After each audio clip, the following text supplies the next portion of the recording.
दोस्तों, आज के इस वीडियो में हम एक ऐसे व्यक्ति के बारे में बात करेंगे जिनकी महानता केवल भारत में ही नहीं बल्कि पूरी दुनिया में जाना जाता है। इन्होंने हमें सिखाया कि परिस्थितियाँ चाहे कितनी भी ख़राब और कमज़ोर क्यों ना हो, लेकिन अगर आपके अंदर कुछ कर गुज़रने का जुनून है तो आपको सफलता ज़रूर मिलेगी। दोस्तों, एक बच्चा जो गरीब परिवार में पैदा होता है, इतना गरीब कि उनके पिता के पास उन्हें पढ़ाने के लिए पैसे तक नहीं हैं, लेकिन वही बच्चा 10 साल की उम्र में अपने घर की आर्थिक स्थिति और अपनी पढ़ाई पूरी करने के लिए अखबार बेचने लगता है और आगे चलकर यही बच्चा भारत का पहला बैचलर राष्ट्रपति बन जाता है। अब तो आप समझ ही गए होंगे दोस्तों कि मैं किसके बारे में बात कर रहा हूँ। मैं बात कर रहा हूँ सर APJ अब्दुल कलाम की, जिनकी बोली हुई हर एक बात दुनिया के लिए एक सीख है।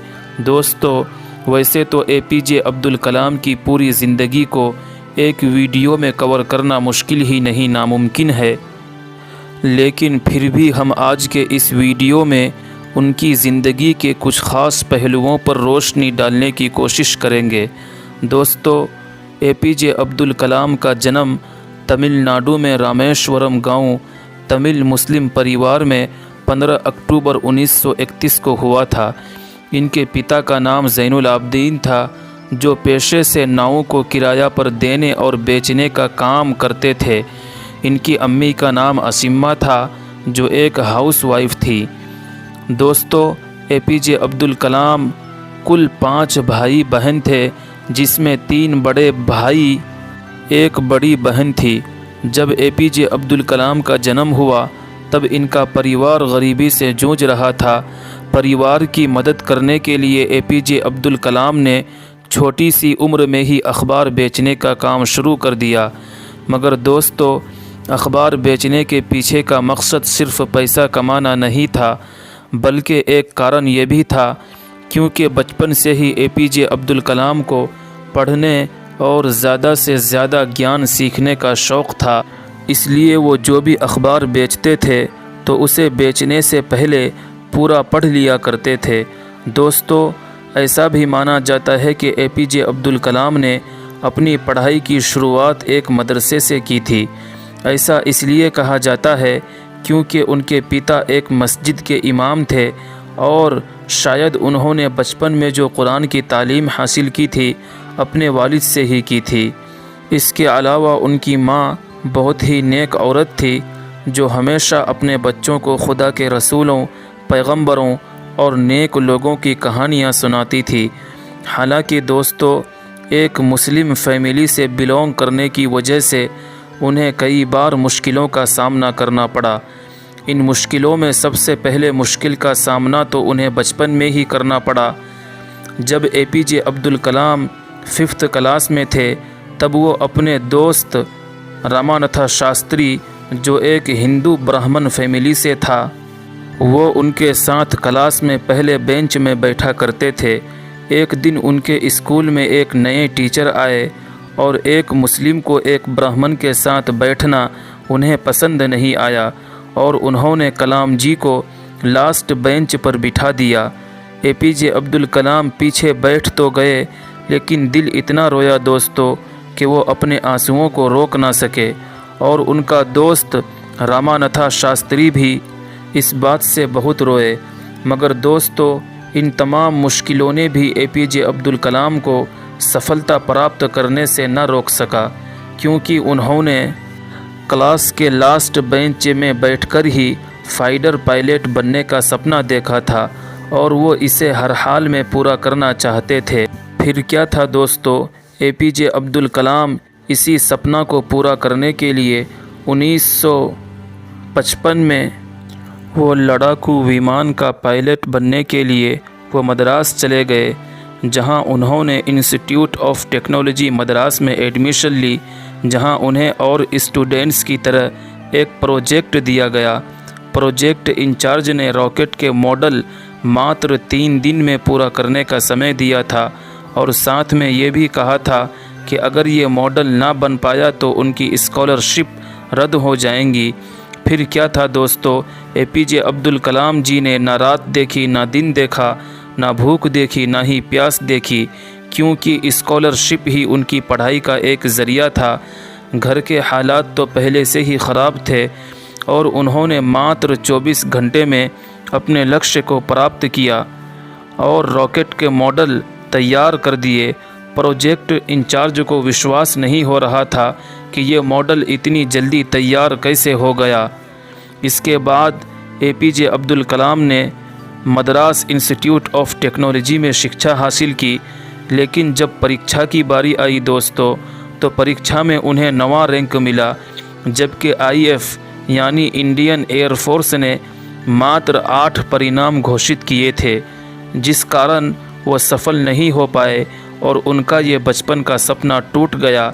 लेकिन दोस्तों, उन्होंने फिर भी हार नहीं मानी। इस तरह एपीजे अब्दुल कलाम ने अपने जीवन में कई चुनौतियों का डटकर सामना किया।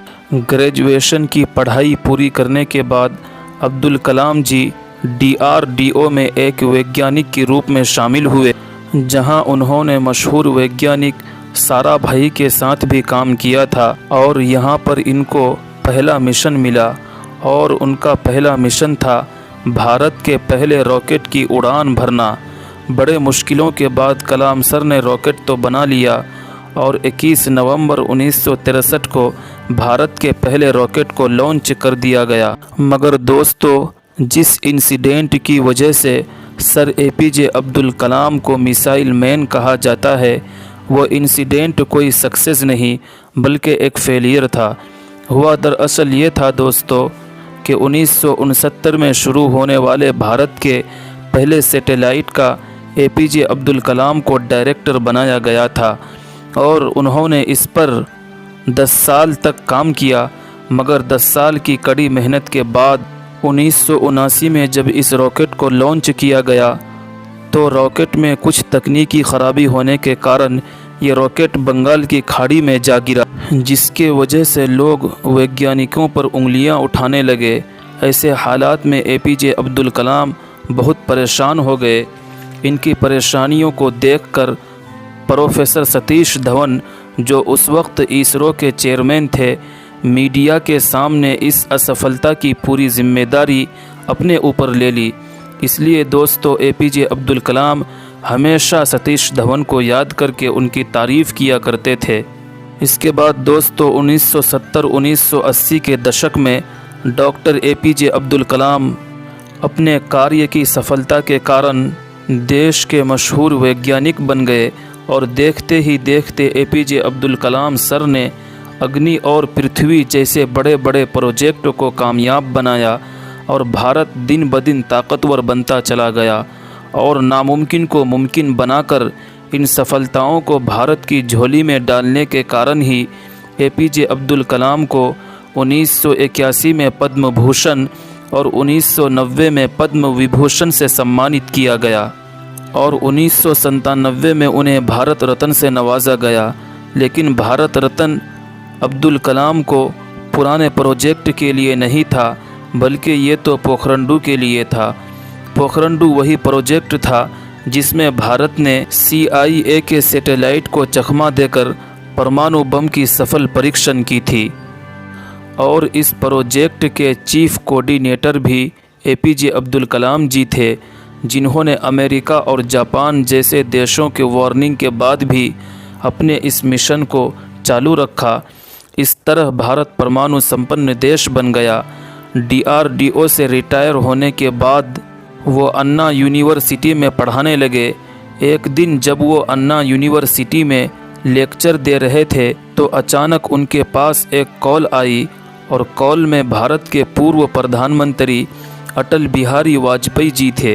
अटल बिहारी वाजपेयी जी ने कहा, हमें लगता है कि इस वक्त भारत को आपके जैसे राष्ट्रपति की ज़रूरत है।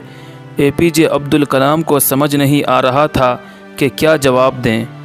उन्होंने प्रधानमंत्री अटल बिहारी वाजपेयी जी से 2 घंटे का समय मांगा। 2 घंटे के लंबे विचार के बाद वो राष्ट्रपति बनने का फैसला ले लेते हैं और हाँ कह देते हैं। इस तरह उन्होंने 25 जुलाई 2002 को भारत के 11वें राष्ट्रपति की शपथ ली थी। एपीजे अब्दुल कलाम ऐसे राष्ट्रपति थे जिनको राष्ट्रपति बनने से पहले भारत रत्न का पुरस्कार मिल चुका था। दोस्तों, एक बात याद रहे, एपीजे अब्दुल कलाम एक ऐसे व्यक्ति थे जिनको भारत ही नहीं बल्कि पूरी दुनिया के 38 यूनिवर्सिटीज़ ने ऑनरेरी डॉक्टरेट की डिग्री दी थी। फिर जो है 27 जुलाई 2015 को डॉक्टर एपीजे अब्दुल कलाम 84 साल की उम्र में शिलांग के एक यूनिवर्सिटी में लेक्चर दे रहे थे। लेक्चर के दौरान ही उन्हें हार्ट अटैक आया और एपीजे अब्दुल कलाम सर इस दुनिया को अलविदा कह गए।